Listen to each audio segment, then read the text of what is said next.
Morning and welcome to this live. We were initially did this live last night. We had some technical difficulties, some issues.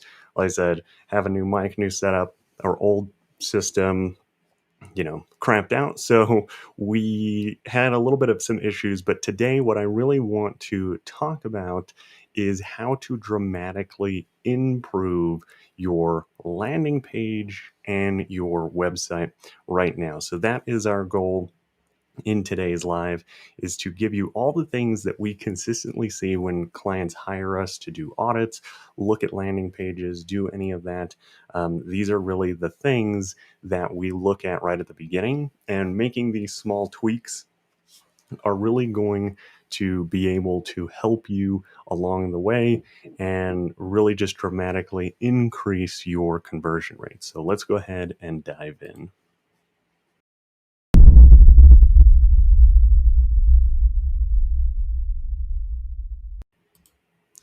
All right. So, what I want to do is I made sure to take notes on this because, like I said, since we do this all the time, it's very easy for us to just kind of see right away. But I wanted to make sure I didn't skip over anything, leave anything out. And like I said, these are all the very, very common things that we see all the time. So if you have any questions as we're going along, make sure to post them in the chat and I will be answering those as we go along. Hopefully you can hear me okay. And just like always, make sure you have your cup of coffee, because where would entrepreneurship be without coffee? So let's go ahead and dive in here. Into some of the notes that I have. So I think that the biggest thing when it comes to creating landing pages, creating your website, doing that kind of stuff, I see this so common, and this may be something that's a little bit hard to kind of wrap your head around, but you do not want to build your website or primarily a landing page around a product. Now, I know that that may sound a little weird, but you don't want to build your landing pages around products. Now, your website can kind of be a little bit around products, but really where the power comes is creating your landing page around an offer, right? And even if you kind of do, uh, e-commerce and that kind of stuff, if you kind of take this concept and think of your product listings more as the type of offer that you have, it's going to help in conversion rates there as well. And like I said, the big thing is, the way that I like to think about it is a product is a product, right? Like this microphone, I can go and I can buy this from pretty much anybody anywhere if they're just selling it as a microphone. But really, the offer is more the packaging around this microphone, right? So, for example, whenever I actually bought this, the company that I bought it from had an entire package, right? So it was the mic, the stand, headphones, all this stuff. Even though I didn't really need some of the stuff, right? Like I didn't need an extra pair of headphones, I didn't need some of those things. I ended up buying it because it was a better deal, right? That is an offer, right? So that's what we want to do, is we want to package up our products and we need to come up with some kind of an offer. And that is what we need to base our landing pages around, are those offers. Because like I said, at the end of the day, if you're just selling just the product and that's it, it really just becomes who has the best price on that product, right? Because product services, they can really become commodities. And that's why, like I said, especially in service-based businesses, you'll have somebody that contacts you, you'll have somebody that asks to get a quote, you fill out all the stuff, you spend all the time doing it, and then they end up just ghosting you, right? And the reason for that is because you're really just selling a product. They're going out getting multiple quotes, and whoever has the best pricing is who they're going to end up going with. Now, I want to clarify, having the best price does not always mean being the cheapest, right? It's whoever has the best price for the value. And the best way to really start showing a lot more value is coming up with a really good offer. So, that's just something you want to keep in mind is don't design your landing page or potentially your website around a product, really build it around an offer. So hopefully that makes sense. So that is really the biggest thing, right? Because everything else on your landing page, everything is going to be around this offer, not the product. Now, number two is really we want to have as much clarity over creativity. And this is something that, like I said, took a little while for us to understand because if you don't know, I come from a creative background. Right. I used to be a special effects makeup artist, used to do all that fun stuff, worked in the film industry, worked from everything on low budget to feature film productions, essentially doing makeup, right? My degree, my background is in the film industry. So the creative aspect is something that I just really, really enjoy, but that can actually really hurt you when it comes to your landing pages, right? Because landing pages, websites, they may look really, really good, but they are terrible when it comes to conversions, and that's the big thing. And realistically, you just want to look at your landing pages, look at your website, and say, is this clear or is this more creative? Right. And we want to have more clarity than we want to have creativity. Now, I'm not saying you can't have both.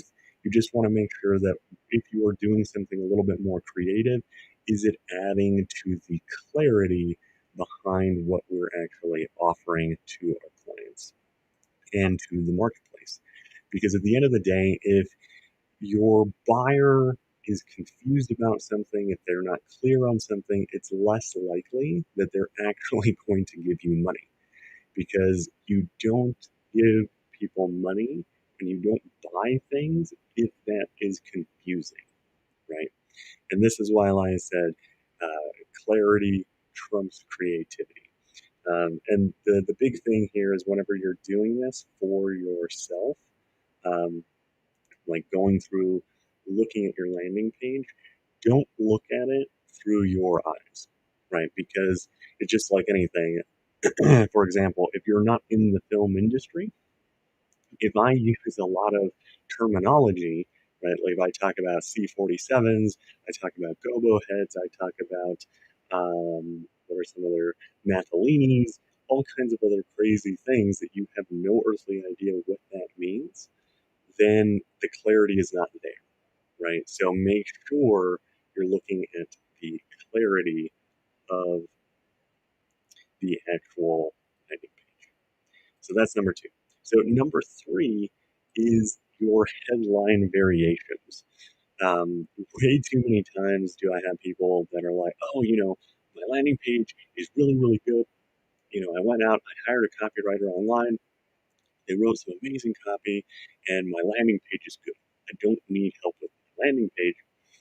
And the big thing is, I asked them, okay, well, how many headlines do you have? And they're like, well, I have one. And I'm like, that's not good enough. Your headlines, you should have at least 10 variations of your headline. I think you should have anywhere from 10 to 15 variations. And the reason for that is because we have to be testing. Your headline is the number one thing that is looked at when somebody visits a landing page or a website. And if you only have one version and you're not testing it and having different iterations, you are really missing out on conversion. And the big thing with that is when you look at headlines, and it's so surprising to me, is the first thing that we always look at tweaking on a landing page is the headline. Because at the end of the day, that is the thing that is going to get people to read the rest of the landing page. And it's so surprising how just having four, five, six different variations, how much you can even just tweak from going from maybe a 5% conversion to a 6% conversion. And if you know your numbers, that can be literally hundreds of thousands of dollars, or at least thousands of dollars in extra revenue just by tweaking something a little bit. Now, the easiest way to come up with these variations or changes is if you have something that is time based.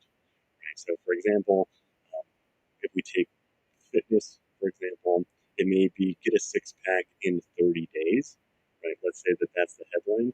What you could do is change the 30 days to maybe 4 weeks. It's the exact same amount of time, it's just framed a little bit differently. And this is really the big thing is sometimes the way that you're framing like time or something in the headline, is there a different version we can test? You may find that, hey, instead of saying in 1 month, maybe 30 days does better, or 4 weeks does better, right? There's three versions of your headline right there. And realistically, the fundamental, like what's happening, is the exact same. But sometimes, as I said, buyer psychology is so interesting, and that's why we test these things. So you want to make sure that you're changing those things, iterating those things, doing whatever you have to do in that.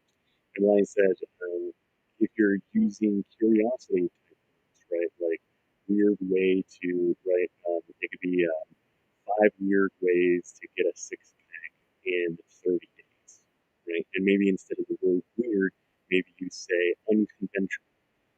Maybe you say, I don't know, secret, right? Swap out those curiosity words as well. And now you can see how we can just as easily go and realistically make 10 different variations of headline. Now, I know sometimes for service providers, this can be hard because you may have a headline that's just like, hey, we have fences, buy fences, right? Like you have to figure out a way to change that around.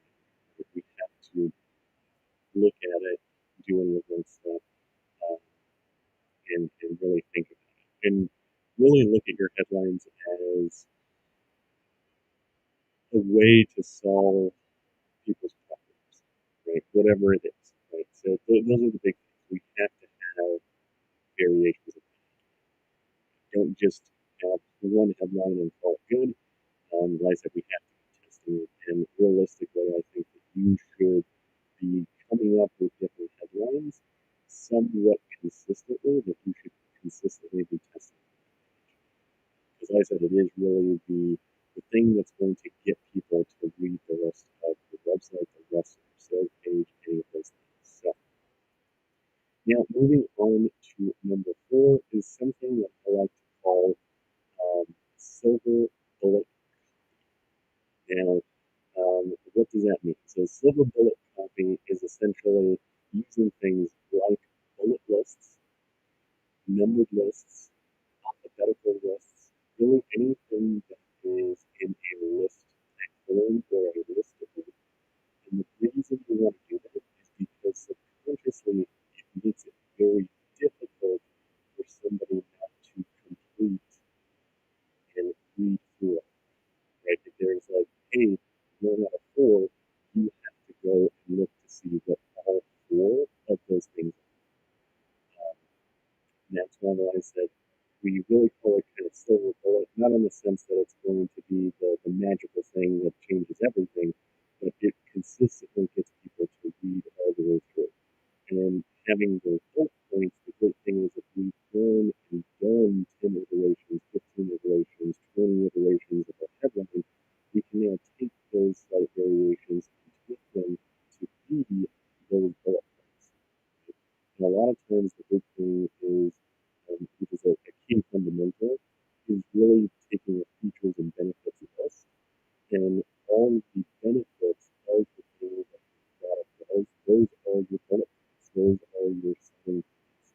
And we want to put those, as I said, in lists, whether they're bullet points, numbered lists, alphabetical lists, any of those things. And having those on your website is going to dramatically help the conversion rates. So think about that. And one of the easiest things that you can implement, especially if you are a service provider, and this is, by the way, one of the most overlooked things on almost every single service provider's website that we see, and that is really creating a list that literally just walks the potential customer through exactly what steps are going to happen within the go out of quote whenever they do whatever. What are all the steps you have when working with, and it could be as simple as, hey, step one, click the button below and fill out the information to get the customer's quote.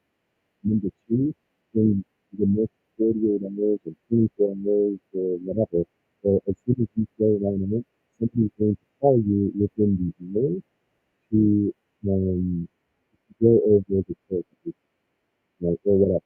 Like, check your email in 24 hours to fill your customer's quote.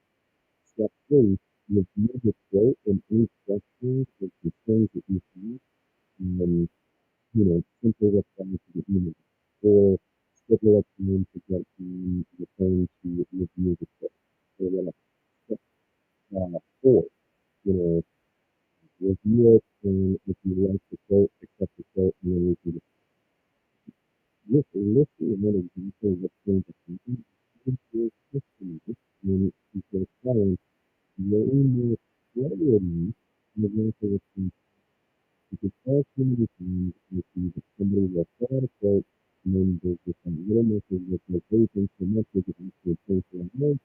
And then surprisingly, nobody gets back to you and pay for a month. And then you just like, okay, well, apparently something just doesn't care. Something doesn't, didn't go on in business in the website. It's good, it's good, never know. And that's the thing is, always make sure that it's a lot easier for people to do.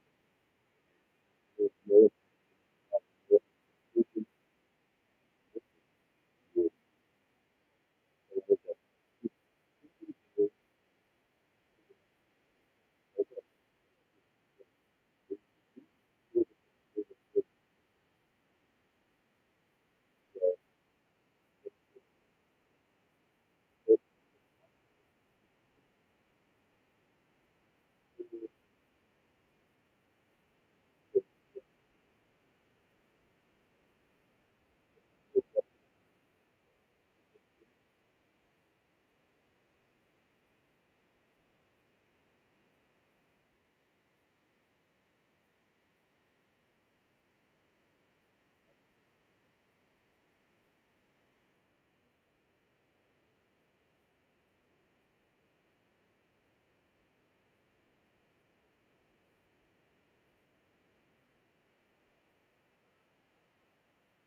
Okay.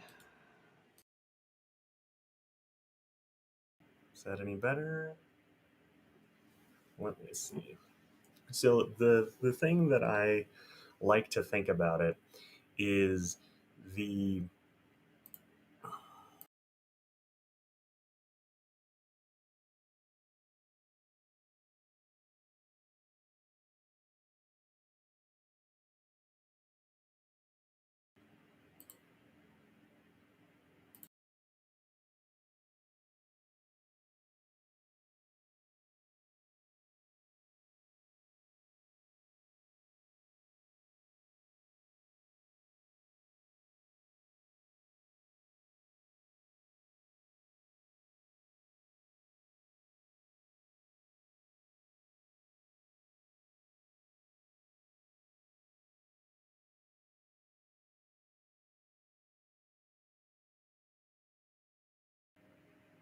Test, test. Okay, so hopefully we're back. I had a little bit of a glitch there. Let me see.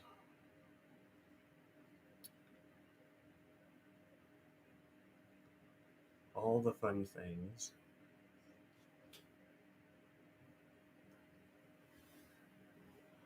with doing live streams, but nevertheless,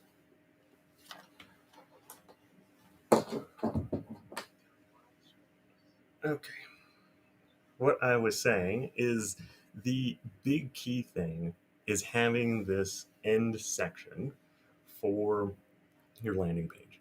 And the way that I like to think about it is it's really your um, almost like an elevator pitch. You need to condense everything down inside your landing page into essentially this elevator pitch, right? So you have to make sure that you have your best written copy, you have to have a call to action button, you have to have all of that completely condensed down into an elevator pitch.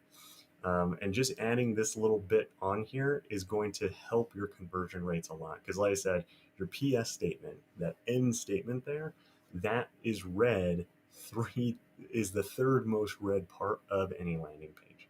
So make sure you have that little um, PS statement, that recap statement there. All right.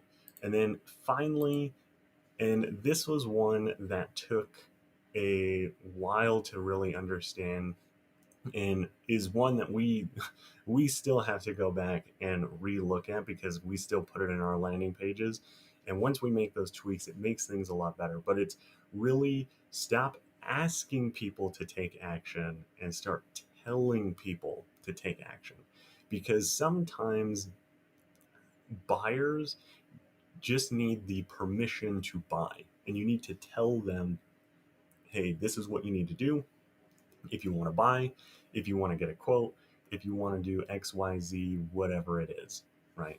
That's really the big thing is your um, tell people on your landing page, this is exactly what to do, right? So it's like, so if you so the next step is to click the button below and for us to get started, right? Versus, hey, if you would like to get started, click the button and we'll get started. You want to tell them, hey, the next step for you is to click the button and get started. That's the big thing, is we have to tell people that it is okay to get started, right? So that's really one of the big things um, we have to do, is we just have to tell people what to do, right? And it took me a little while to really understand this, but it happens all the time, even in things that aren't landing pages, aren't sales pages. So I used to work in haunted houses. I used to do a lot of haunted houses and doing makeup, special effects, that kind of stuff. And one of the things that we ended up having to do a lot of the times is coach actors to help push people and tell people sometimes, hey, you got to go that way, because it's the weirdest thing. Like, even inside a haunted house, that people don't know where to go, they don't know what to do next, and they would literally stop and just stare at a wall and wait for something to happen, right? It sounds crazy, but I the first time I heard this, I was like, no, like, people are a little bit smarter than that. People will kind of just like do whatever to figure it out. And you will have some people, but some people will literally just stop dead in their tracks and stare at a blank wall waiting for something to happen. And you have to tell them and you have to steer them to do something.